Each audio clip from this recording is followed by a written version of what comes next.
नमस्ते। आप सभी का हमारे YouTube चैनल पर बहुत बहुत स्वागत है।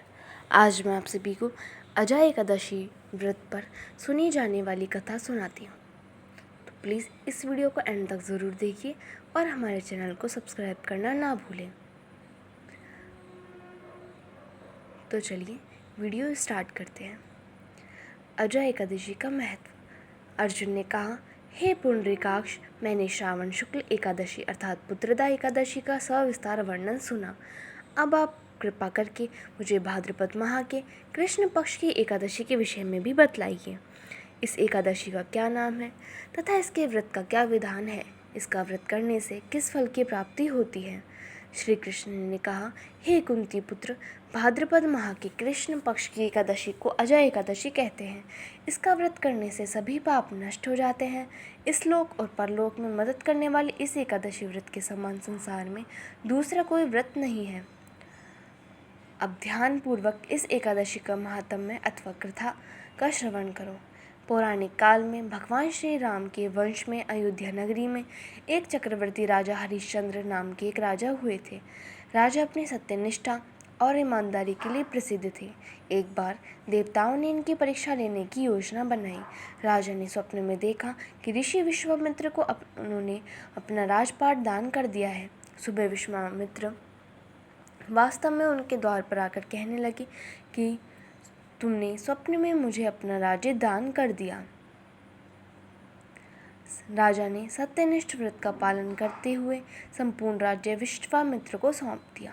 दान के लिए दक्षिणा चुकाने हेतु राजा हरिश्चंद्र को पूर्व जन्म के कर्मफल के कारण पत्नी, बेटा एवं खुद को बेचना पड़ा। हरिश्चंद्र को एक डोम ने खरीद लिया जो शमशान भूमि में लोगों के दाह संस्कार का काम करवाता था। स्वयं वह एक चंडाल का दास बन गया।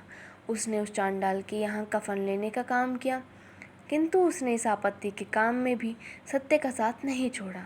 जब इसी प्रकार उसे कई वर्ष बीत गए तो उसे अपने इस नीच कर्म पर बड़ा दुख हुआ और वह इससे मुक्त होने का उपाय खोजने लगा। वह सदैव इसी चिंता में रहने लगा कि मैं क्या करूं, किस प्रकार इस नीच कर्म से मुक्ति पाऊं। एक बार की बात है, वह इसी चिंता में बैठा था कि गौतम ऋषि उसके पास पहुँचे। हरिश्चंद्र ने उन्हें प्रणाम किया और अपनी दुख भरी कथा सुनाने लगे। राजा हरिश्चंद्र की दुख भरी कहानी सुनकर महर्षि गौतम भी अत्यंत दुखी हुए और उन्होंने राजा से कहा कि हे राजन, भादो माह की कृष्ण पक्ष की एकादशी का नाम अजा है। तुम उस एकादशी का विधान पूर्वक व्रत करो तथा रात्रि को जागरण करो, इससे तुम्हारे सभी पाप नष्ट हो जाएंगे। महर्षि गौतम इतना कहकर आलोप हो गए। अजा नाम की एकादशी आने पर राजा हरिश्चंद्र ने महर्षि के कहे अनुसार विधान पूर्वक उपवास तथा रात्रि जागरण किया। इस व्रत के प्रभाव से राजा के सभी पाप नष्ट हो गए। उस समय स्वर्ग में नगाड़े बजने लगे तथा पुष्पों की वर्षा होने लगी। उन्होंने अपने सामने ब्रह्मा, विष्णु, महेश और देवेंद्र आदि देवताओं को खड़ा पाया। उन्होंने अपने मृतक पुत्र को जीवित तथा अपनी पत्नी को राजसी वस्त्र तथा आभूषणों से परिपूर्ण देखा। व्रत के प्रभाव से राजा को पुनः अपने राज्य की प्राप्ति हुई।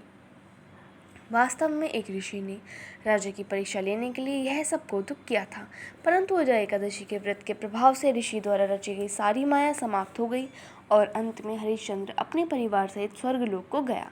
हे राजन, यह सब एक अजय एकादशी के व्रत का प्रभाव था। जो मनुष्य इस उपवास को विधानपूर्वक करते हैं तथा रात्रि जागरण करते हैं, उनके सभी पाप नष्ट हो जाते हैं और अंत में वे स्वर्ग को प्राप्त होते हैं। इस एकादशी व्रत की कथा के श्रवण मात्र से अश्वमेध यज्ञ के फल की प्राप्ति हो जाती है। जय श्री हरि। धन्यवाद।